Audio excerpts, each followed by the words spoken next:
Hi, welcome back to my channel. I'm Ruth Frey. I have been a licensed realtor for 6 years, located in the Chicago suburbs with Keller Williams Infinity. And one of my passions in this career is helping people, which is why I do this. And one of the people that I want to help today are my fellow realtors.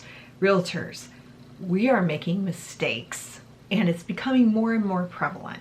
So let's talk today about the 3 categories of things I think we need to fix as realtors on a universal level to ensure the best outcome for ourselves and, more importantly, for our clients during this extremely hard time. Let's get started. Okay, so number 1 is we need to remember showing etiquette. And by showing etiquette, I mean we need to show up on time.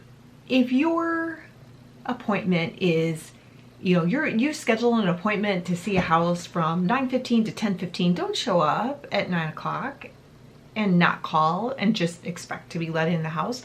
Don't show up at 10:30 and expect that your time is there. Our client's time is valuable, your time is valuable, and more importantly, your client's time is valuable. So let's remember why we're professionals and we're licensed professionals. Show up on time. Within that, don't let your buyers walk around and open up all these drawers and cabinets. You're there to show the home. Especially during a pandemic, I've seen a rash of my listings call me afterwards and say they literally went through my closets. I can tell they went through my drawers because they left them open. I've even had clients complain that closet doors were taken off of the rails and left there, not fixed. Things underneath in their cabinets moved around. Yes, you want to look under the cabinets to make sure there's not leaks. Yes, you want to look in the closets and see how much space there is, but there's no need for you to be fumbling through people's things. And there's no reason for you to allow that to happen because you are supposed to be with them every step of the way. So don't let it happen. It's totally unprofessional. Don't overstay your time. Again, this goes back to showing up on time. Time is valuable, and as professionals, we need to remember that our time is valuable and the time of our clients is valuable and the time of the people that are letting you see their house is valuable. So don't overstay your time. If your appointment's 15 minutes and your buyers are in love with the house and you need more time, text or call the agent. Is there anything coming up in the next 15 minutes? There's a couple more things they want to check out. We were talking. Make up whatever excuse that you want, but you need to be able to communicate that you need more time. Don't just assume that you'll be okay if you're staying there past your time. And that brings me to the next subtopic of showing etiquette, and that is communication. Again, communicate with the listing agent. If there's a problem, communicate. If something happened and something fell off of a rack or whatever happened, communicate. Don't let your buyers use the toilet and keep it dirty and not flush it.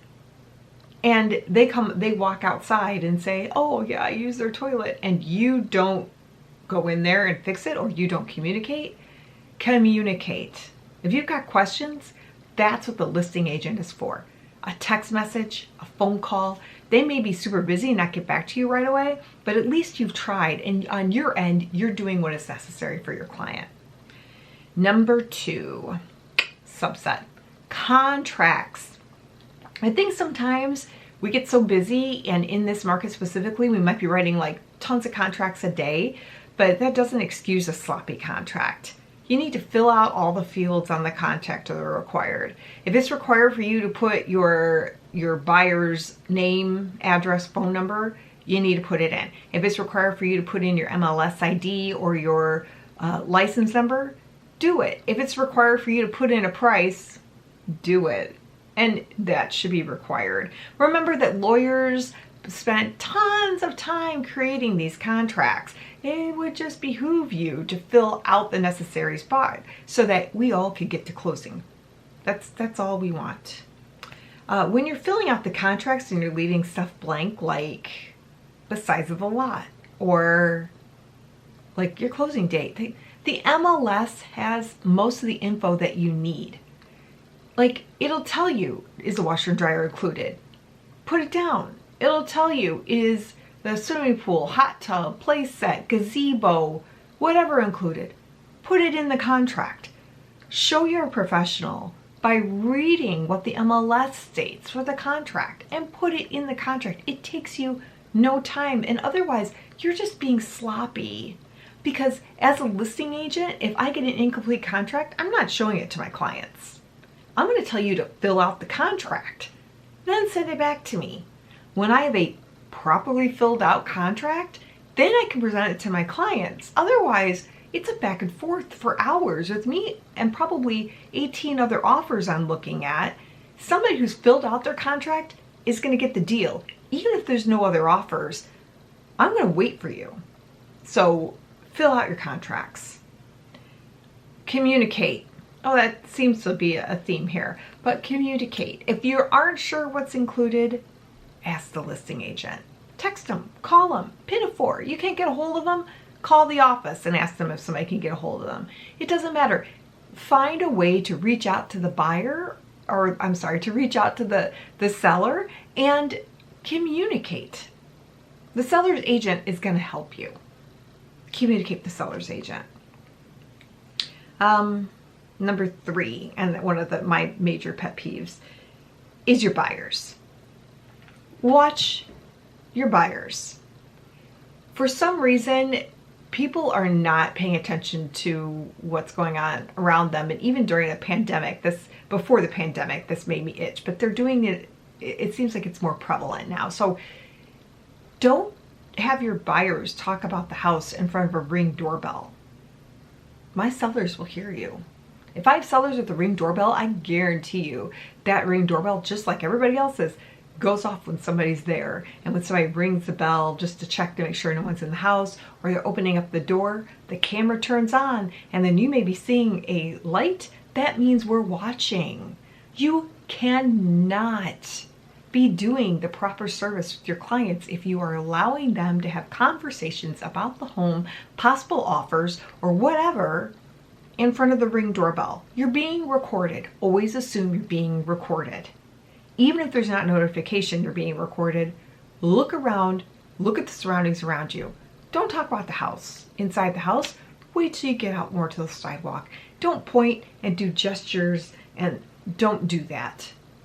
You're putting yourself at a disadvantage. Don't do that. And be honest when you leave your feedback.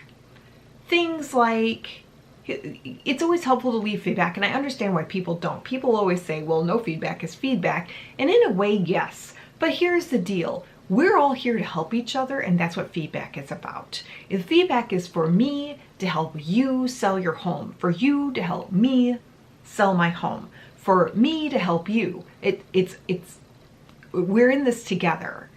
So if they don't like the layout of the house, just say it. If they don't like the neighborhood, say it. If they think the house is too small, those are all really valid. Those are things I can take back to my seller and say, there's nothing you can do about these things. But if the house is super dirty or it needs to be painted, and I, as a listing agent, have been saying, hey, you got to paint your house, or hey, it's super dirty, you need to clean it up for showings, or you need to do this, you need that, and I keep getting pushed back, that's feedback I can use in that case. Or, you know, there's something else wrong with the house. Maybe I know it's being corrected. I need to tell you it's being corrected. But I just haven't gotten around to it yet. Feedback could help, because then I could text you back and say, oh yeah, that issue is being corrected. The date it's being corrected is XYZ. Is that the only reason you're not offering on the house? It is? Okay, bring us an offer. These are just some quick tips and things that I think that as professionals that we need to remember that are solely lacking, at least in the markets that I'm seeing and on the Facebook groups that I'm reading. So these are things that we all need to talk about and think about, and as professionals, we need to help each other out with. My job is to help you guys sell your houses so that I can sell my houses and we can all make our goals. So these are the things that have kind of been driving me nuts lately, and I hope that by making this video, it helps you as a realtor kind of up your game and help us all achieve our goals. As always, I do referrals all over the world, so if you want to join my referral network, make sure to shoot me some information. If you've got things that you think are pet peeves, put them down in the comments below. We might make them into another video. And as always, like and subscribe for future content. Give the video a thumbs up. And all my contact information is below if you're looking to buy or sell in the Metro Chicago area. We'll talk to you soon. Have a great day.